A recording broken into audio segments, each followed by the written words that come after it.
I'm Dan Kurtz-Phelan, and this is the Foreign Affairs Interview. Ideology matters because it's the code language within which the regime speaks to itself. And it becomes, therefore, the headwaters, in my estimation, of being a reliable predictor of downstream policy change in the real world. Kevin Rudd is unique among China watchers. He's a fluent Mandarin speaker who was stationed in Beijing as a diplomat.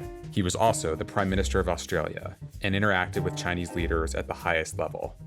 Kevin is worried about the course of the US-China relationship, but he does not buy that conflict is inevitable. The two superpowers can't avoid a strategic rivalry, but as Kevin has written in Foreign Affairs, they can, with the right approach by both sides, avoid disaster.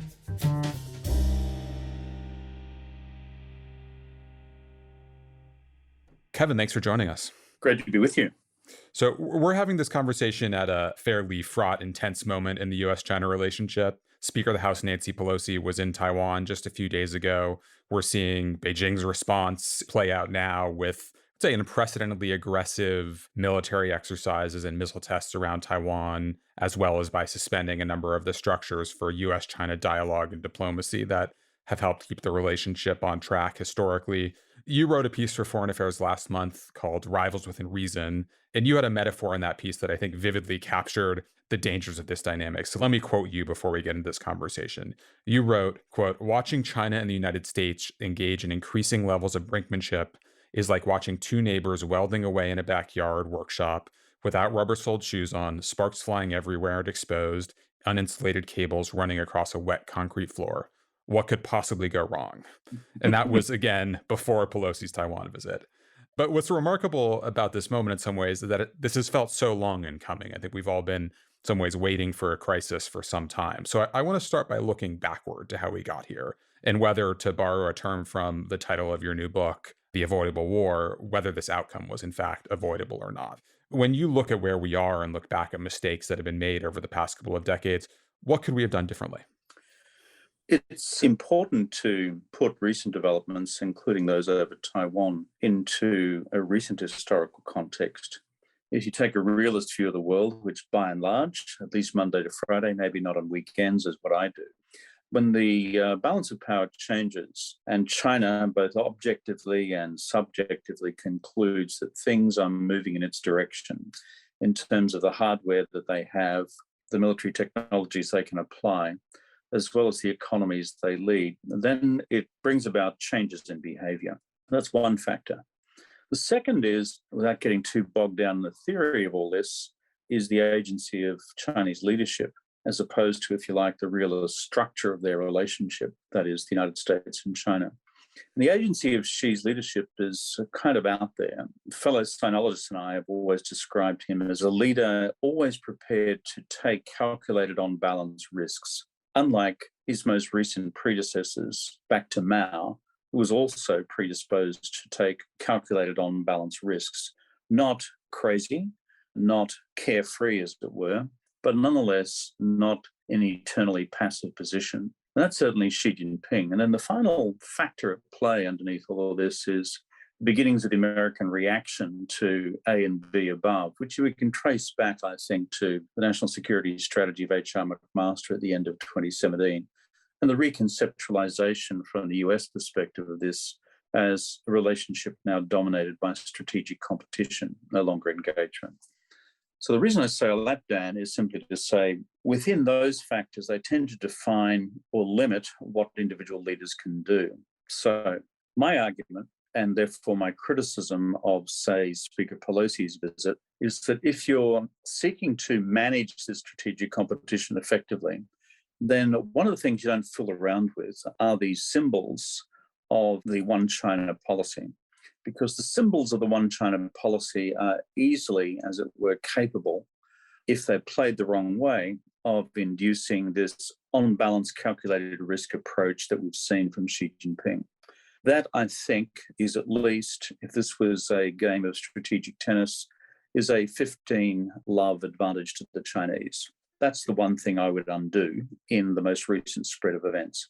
Many of us observing these events in the West focus a lot on Xi Jinping and his particular role, the ways in which he's different from recent Chinese leadership. He's, of course, going on a decade in power, and in the Party Congress this fall, will be looking to cement his rule for at least 5 more years. You are relatively unique among serious students of China in that you've been in the room with Xi Jinping, you've been in private conversations with a slew of other Chinese leaders. How is Xi different from the other Chinese leaders you've dealt with? What is it like to be in a room with him? Yeah, I've been fortunate enough in varying capacities, way back from the time I was a junior woodchuck in the Australian Embassy in Beijing back in the Mesolithic period, to have been around when Deng Xiaoping was leader. Certainly met Zhao Ziyang and Hu Yaobang, and then, of course, Jiang Zemin and then Hu Jintao, much more extensively as I worked my way slowly up the Australian political food chain of life.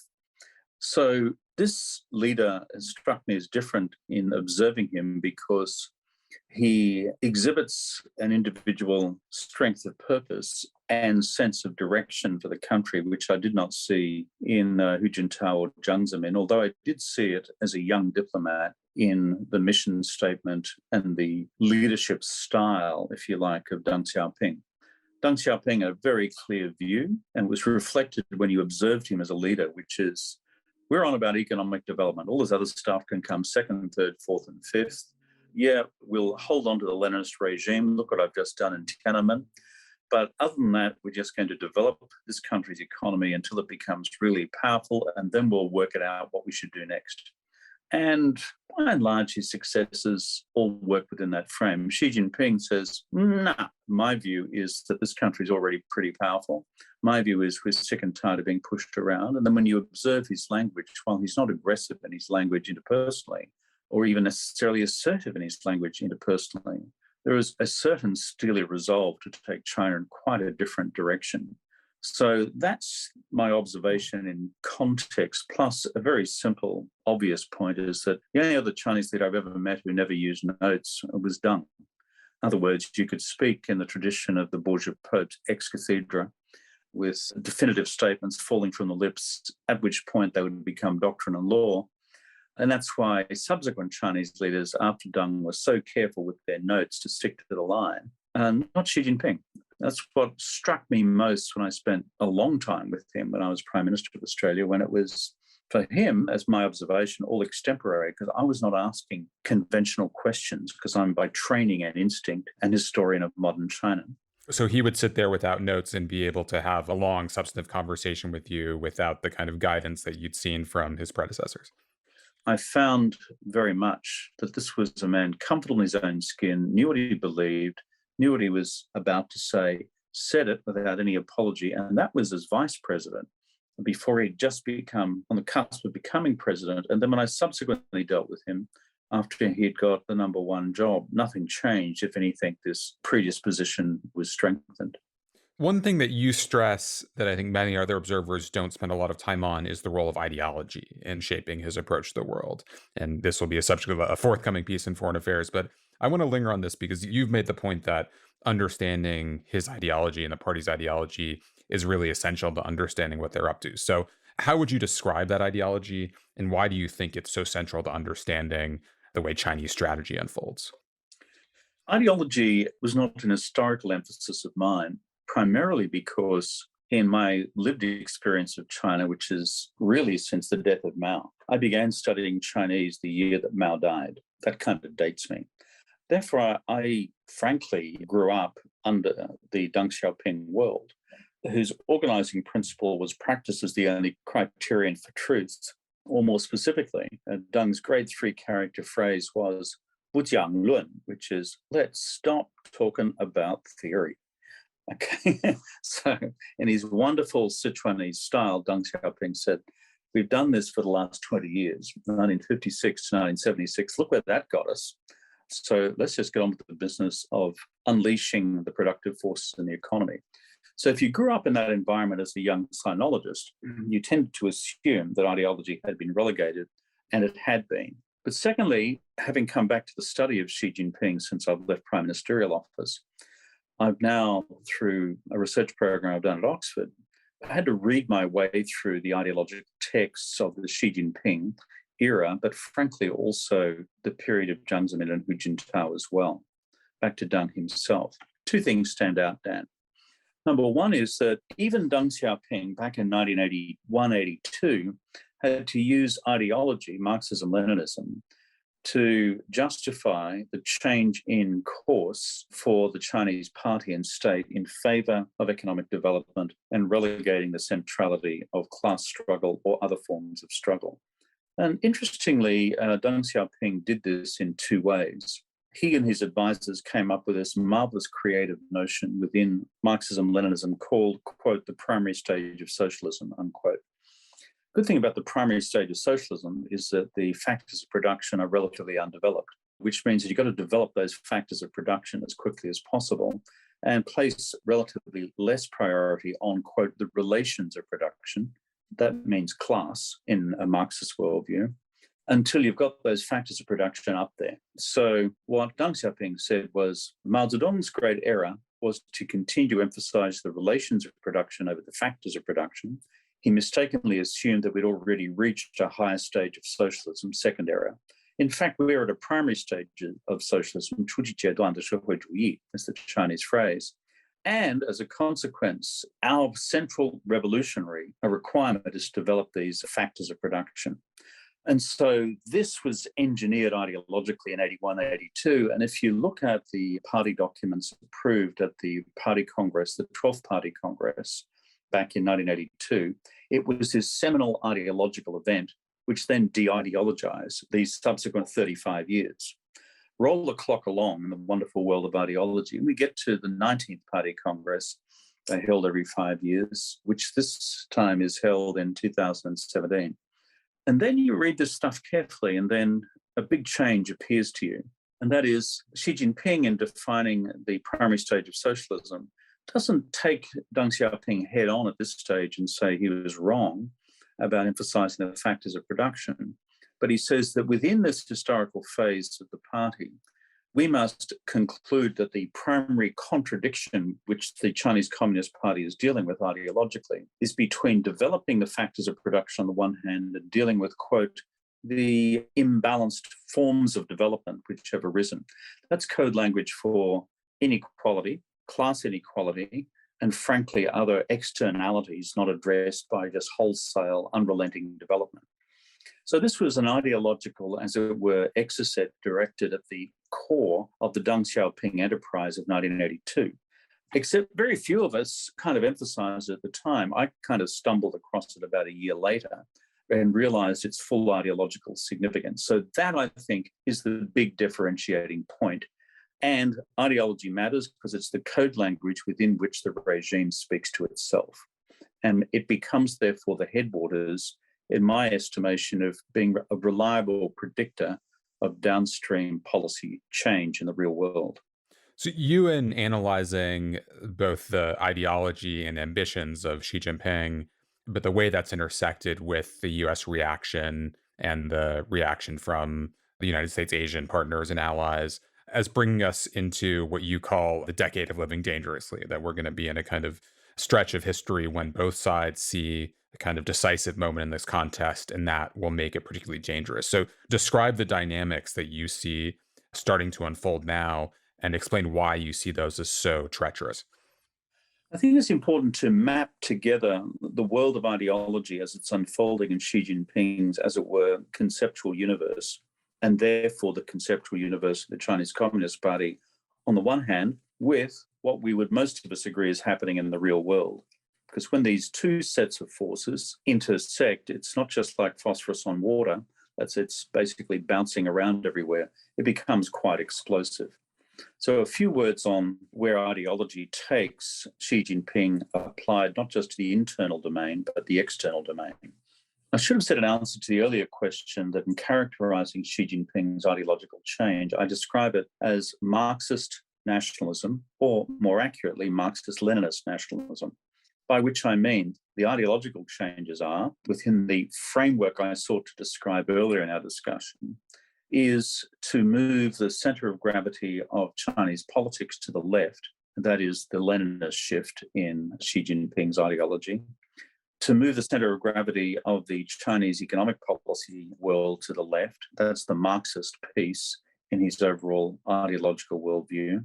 But importantly, offset by a parallel move to the right in Chinese nationalism as an underpinning force animating the direction of Chinese foreign and security policy. So if you like, the domestic political economy to the left, Chinese nationalism to the right, I characterize his own overall ideological enterprise as one of Marxist nationalism, which for students of intellectual history seems inherently contradictory, because if you're a Marxist, you're supposed to be an internationalist rather than a nationalist. Except that's never bothered the Chinese. Call it socialism with Chinese characteristics with a new Xi Jinping touch. But that's the overall worldview. Secondly, when I spoke before about changing, quote, contradictions within the analytical framework of the Chinese Communist Party, they look at two analytical tools. One's dialectical materialism and one is historical materialism. In other words, what phase are we up to in history? And what are the principal, as it were, reactive agents against the Chinese Revolution within this current historical phase? And so what Xi Jinping is concluding is that not only is there a phase of struggle now to be engaged in domestically to reset the balance both on the economy and politics, that's the Marxist-Leninist piece, but also externally there are forces of reaction against this rising Chinese revolution as it seeks to find its proper place in world history. And that is the United States. And therefore, I increasingly see in the Chinese ideological literature a depiction of a sense of struggle. The Chinese term is douzheng, both domestically and internationally, both on the home front against these forces of reaction, though that term is not yet used, pushing back against Xi Jinping's new line on politics and the economy, but also struggle against the United States and its allies internationally, because in Xi Jinping's domestic narrative, what he's doing is seeking to push this new Chinese vision and strategic reality into the world as a new force in world history. But those international forces of reaction led by the United States are pushing hard in the reverse direction, hence struggle. And what's left unclear in the lexicon ideologically, domestically, is whether this is supposed to be violent or non-violent struggle. And that, I think, is possibly where the next ideological development will unfold within the internal literature of the Chinese Communist Party. Just to conclude then, where all that intersects with the real world is, Xi Jinping looks at the US-China trade war, which he sees as primary evidence that the United States is not just engaged in classic, as it were, containment, but more broadly satisfies his theoretical script that this, in fact, is a massive reaction by the United States against China's rising power within the ideological frame he has set. Trump reaction to the pandemic in terms of supply chain interruption and in terms of, let's call it the technology offensive against China, bleeding out into the Biden administration, seen as a further evidence point.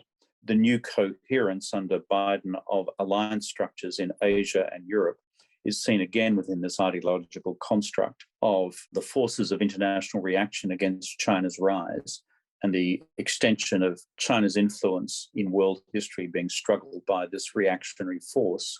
And then that brings us to the present where, and quite apart from all that, ideologically, how do they see Taiwan? As the United States trying to permanently weaken China by ensuring that China remains permanently divided. Ipso facto, a much more potent version of human rights complaints about Xinjiang, a military campaign to keep China weak by ensuring it remains divided. That's why it's kind of dangerous right now. When Xi Jinping and those around him look at the state of American power and the state of American alliances, do they see them as in terminal decline? Do they see a kind of moment of opportunity? How do they assess their adversary at the moment? Again, I trace the ideological language on this stuff because it's the way in which the regime speaks to itself. And even though it's conducted in opaque language, which doesn't lend itself to headline in the New York Post, it's more complex than that. But the language has two parts to it. One of it is increasingly what I describe as national self-confidence language, which basically says that according to Chinese comprehensive national power, its assessment of China's strength against the United States, it is becoming greater and greater and is becoming irresistible. The other language they use is that the world is now seeing changes not seen in 100 years. By the way, that was first used on the 100th anniversary of the Bolshevik Revolution in 1917. In other words, this is a new force in the history of global socialism as well. And we are therefore living in fundamentally epochal times of history and times of epochal change. And then the other one they use most recently is, with greater and greater intensity, is that China has now moved to the center stage of global affairs. Historically, this wasn't used, but China has now become a central actor. If you like, all three sets of those formulations are the language of national self-confidence.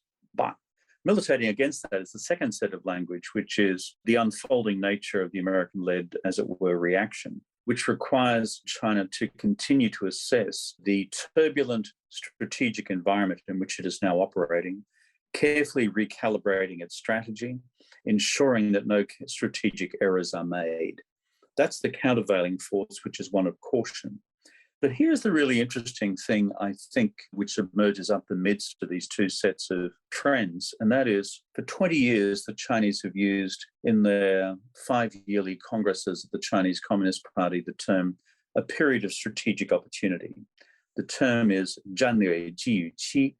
And what that has basically meant, going right back to 2001-2, prior to Xi Jinping, although about the time when he was starting to emerge as a central political figure, is a view that no major wars are imminent. Furthermore, it enables us to make hay while the sun shines, grow our economy, and become a more powerful nation with minimal resistance abroad. If I'm making a prediction for the 20th Party Congress coming up in October, November, I would not be at all surprised if this formal phrase disappears from the lexicon and we find a new phrase inserted, which is along the lines of China now finds itself in a period of aggravated strategic contradiction. Now, that of itself will be, in my judgment, dangerous if I'm right, and I may be wrong in the prediction, but if it's something similar to that, what it's saying to the rest of the entire ideological machinery is that we're looking at a period where historical assumptions about a benign external environment have gone forever. And we are now in a period of aggravated and accelerated contradiction, conflict, and struggle. And that's the language which would worry me in terms of becoming the first real predictor ideologically of an emerging period of armed conflict. I want to get to what that period might look like and how we might avoid catastrophe. But first, I want to linger on Ukraine and how China's seen the US and European and allied reaction to Ukraine. Has that given them pause when it comes to things that they might do vis-a-vis Taiwan or otherwise? Is there anything about their continued support of Putin that surprises you? What do you make of the Chinese response to Ukraine so far? When they look at Ukraine, they're looking at how does the overall constellation of international forces now work within the framework of comprehensive national power? And they will be disturbed by that. Disturbed in one particular sense is that, like the rest of us, we and they were surprised by the degree of international, but in particular European solidarity around Ukraine. Now, when you strip away foreign policy floss from strategic policy substance, the Chinese are still, in essence, concerned about the decision by Europeans who they regarded as strategically soft to be both a corridor for and a provider of some military re-equipment and resupply of Ukraine in its period of crisis. Similarly, with the strength and depth of the financial and economic sanctions against the Russian Federation, and similarly, even the votes in the UN General Assembly, where it had thought it corralled comfortably most of the G77, that's the developing country world in the United Nations, to basically either abstain or even vote against condemnatory resolutions against the Russian military action in Ukraine. So the Chinese looked at all that, not in a way which said, oh my God, we've got to defer our preferred timetable for taking on Taiwan, but as saying, this is more complex than we thought. And we're going to have to really double down on our diplomacy with the Europeans in particular as a huge market for Chinese goods, as a significant source of capital for the Chinese economy, and as a significant, as it were, collaborating force in global politics in order to rectify the damage which has been done. But that's prior to the Pelosi visit.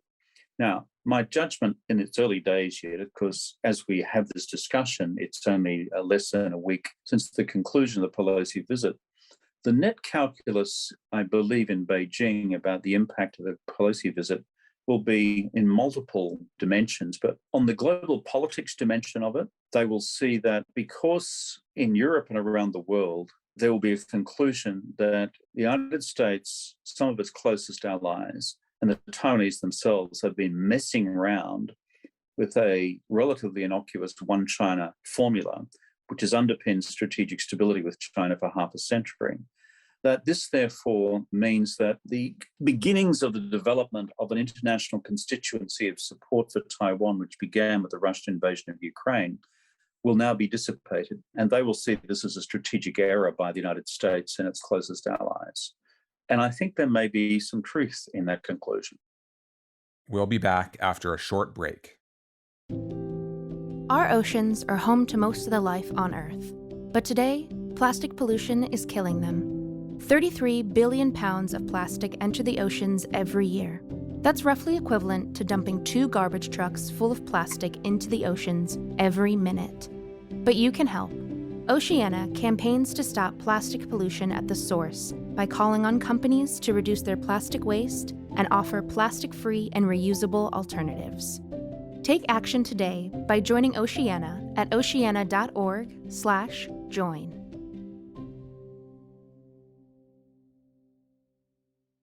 In the set of pieces you've done for Foreign Affairs over the last couple of years and in your recent book, you have focused on the need to develop what you call managed strategic competition. The premise here is that we're entering a period of competition and tensions. There's no solution to that. There's no way to avoid that period. So the best we can hope for is putting some guardrails around that competition and hoping that we are able to avoid catastrophe, as you've put it in some of your pieces. You wrote somewhat hopefully in a recent piece that Beijing and Washington, I'm quoting you here, may be groping toward a new set of stabilizing arrangements that could limit, though not eliminate, the risk of sudden escalation. After the Pelosi visit, are we going in the wrong direction, or do you still see hopeful signs that we are moving towards something like managed strategic competition? Yeah, you're right, Dan, to characterize managed strategic competition, or let's call it MSC for the purpose of this part of our chat, in the way in which you have. It's about strategic guardrails on the stuff which could most readily blow up. Taiwan, South China Sea, East China Sea, Korean Peninsula, cyber and space. Because there's stuff happening in each of those domains every day, which is highly, fissile, for want of a better term. Go back to our 2 guys working in the backyard garage analogy. These are the 5 sets of things which produce the most sparks on a given day. And so that's why I'm all for spark reduction. That's what I'm about, because it just reduces the probability of crisis, escalation, conflict, and war by accident. Secondly, within the Taiwan box of those 5 boxes, I say in the book that one of the strategic guardrails which the United States would need to, as it were, offer the Chinese side is to be infinitely more religious in adherence to the one China policy in both its high theology and in its, shall I say, operational execution as well. And that's my way of saying you can do a whole bunch of stuff for the Taiwanese without violating this cardinal symbolic stuff like Pelosi visit. So you're right to say that when I wrote this most recent piece of Foreign Affairs Rivals Within Reason, I was becoming, in our generally pessimistic age, borderline small o optimistic, because I was forming a view that neither side were of a mind to run an ever-increasing risk of crisis, escalation, conflict, and war, at least through the rest of this decade, for the simple reason that neither side was not ready for it. And therefore, we needed practical stabilizing mechanisms in order to reduce the risk of it. In marches the Madam Speaker, thank you very much, Nancy. And frankly, that has, I won't say put a dampener on it, it's done a whole lot more than that. It's kind of brought in an extra oxyacetylene tool into the workshop to give us some more sparks, just in case we didn't think there were enough flying around in the first place. But your core question is it irredeemable? No. There are still realists on both sides of this relationship. And I think in the midst of, frankly, the diplomatic and political mess which emanates from the Pelosi visit, which will be, in my view, a net strategic loss for the United States and its allies and a net strategic gain for the Chinese, the bottom line is neither side still has an appetite for crisis, conflict, and war by accident. We will not see any, in my view, clear light or clear space open up on this until well beyond the party congress in October, November. Once Xi Jinping is back, confirmed for his record third term in office, despite the fact he has a weakening economy to contend with on the domestic front. And maybe because of that, there may emerge future opportunities to look at this sort of formula again. Perhaps both sides looking back on what has just happened is saying, that got a bit close, and I'm not sure we want to be there again in the near-term future. However, if the consequence of Pelosi is you've got a posse of Republicans now saddling up to travel to Taiwan and deliver their main campaign speeches from downtown Taipei, in the competitive stakes now set by Nancy in terms of who's got to say what to look the most hairy-chested on Taiwan, then we enter into a whole new world of pain. Beyond Taiwan, as you talk to American policymakers, Australian policymakers in other allied capitals, if they wanted to move toward a managed strategic competition or an MSC approach, what are the other steps that could be taken right now to start to put some of those guardrails in place? I think number one is create, as it were, strategic and diplomatic and political space. And that doesn't mean going weak. It just means de-escalating the megaphone. In the China's case, frankly, ceasing and desisting from increasingly aggressive pattern of military exercises around the island, having, quote, made your point, unquote.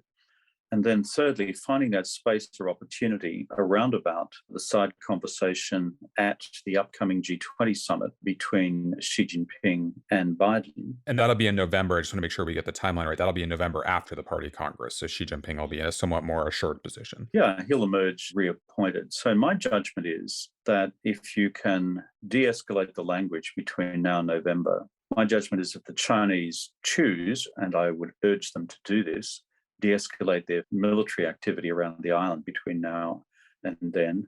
And then thirdly, a conversation be engaged in around the margins of the G20 summit, which will be the first time Xi Jinping and Biden have met physically since Biden's become president. That may provide the circuit breaker opportunity to commence a discussion about what each of these five boxes might look like in reality, or at least a discussion about how to reconstitute the de minima military lines of communication necessary to keep incidents from being misinterpreted or unnecessarily accelerated. And I think one of the core operational negative consequences of the Pelosi visit is the unilateral cancellation by the Chinese of these 4 mill-to-mill channels. You, in the piece you wrote for Foreign Affairs last year called Short of War, focus a lot on the need to put guardrails in place in the short and medium term, but there's a really fascinating conclusion to that piece, which is that the point of putting guardrails in place is so that over the long term, we can really let the two systems compete. Both the West and the Chinese have a view that their system is likely to do a better job of delivering prosperity and security and everything else to citizens in their own countries and elsewhere. As you look at the strength of the two systems, the vitality of the two systems, how do you see that playing out? There's, I think, a degree of pessimism in the US, at least, about the state of our democracy, but also plenty of reasons to see trends going in the wrong direction within China. So as you assess the two systems, how do you see them? Look, I'm from Australia, which last time I looked was probably the United States' oldest continuing treaty ally. So we've been around for a while. And so I don't think it'd be a great surprise to my Chinese communist friends for me to say to them, I'm a freedom guy, and I think Team Freedom's got a lot going for it, because there's something quite irrepressible about both the ideological or ideational message of freedom, which frankly has spooked our communist friends right from the get-go. The notion of freedom as economic freedom, personal freedom, political freedom is more deeply understood as a threatening concept within the realms of Marxism-Leninism than we in the West assume. So that's my first core point. Secondly, they think organizationally we're utterly shambolic, and that we couldn't cut our way out of a paper bag with a pair of scissors, because we're such divided democracies, regularly turning over political leaders. And as a consequence, the great political virtue of Western liberal democracy, which is the political automatic stabilizers we have in our system, otherwise called elections, leaving January 6 to one side, is that we peacefully turn over one political administration to another. But the flip side to that is, if that occurs, then the opportunity and the reality of policy and strategic continuity across multiple administrations or multiple democracies is limited. Therefore, from the Chinese perspective, the US and its Western allies ultimately lose. What I would say if I was making a big sort of long shot call about the long-term future is that the third dynamic crawling up the middle of all this, of course, is the economy and technology. And the capacity of the United States and free economies to continue to reinvent itself economically and technologically, and the brilliant stuff being done every day of the week in Silicon Valley. If that race continues to be yielded in the direction of team freedom against team control, while bearing in mind what Eric Schmidt and Henry Kissinger and others have reminded of us recently, which is the advances across 10 critical technology categories through China's industrial policy approach, then I think that could well become the decisive factor in this overall strategic equation. So what's my instinct? Freedom's a compelling force. But as we know from recent challenges to freedom in world history, organization and sustainment are equally critical, and both have been essential to the American century. And if there's to be a second American century, both are critical to that one as well. Kevin, we will continue looking to you to make sense of these dynamics in our pages. But in the meantime, thanks so much for joining us today. Great to be with you, Dan.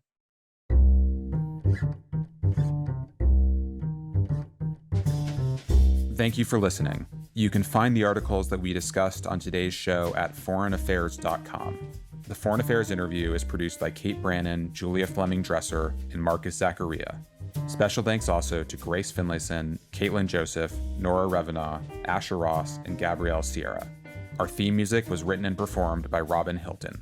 Make sure you subscribe to the show wherever you listen to podcasts. And if you like what you heard, please take a minute to rate and review it. We release a new show every other Thursday. Thanks for listening.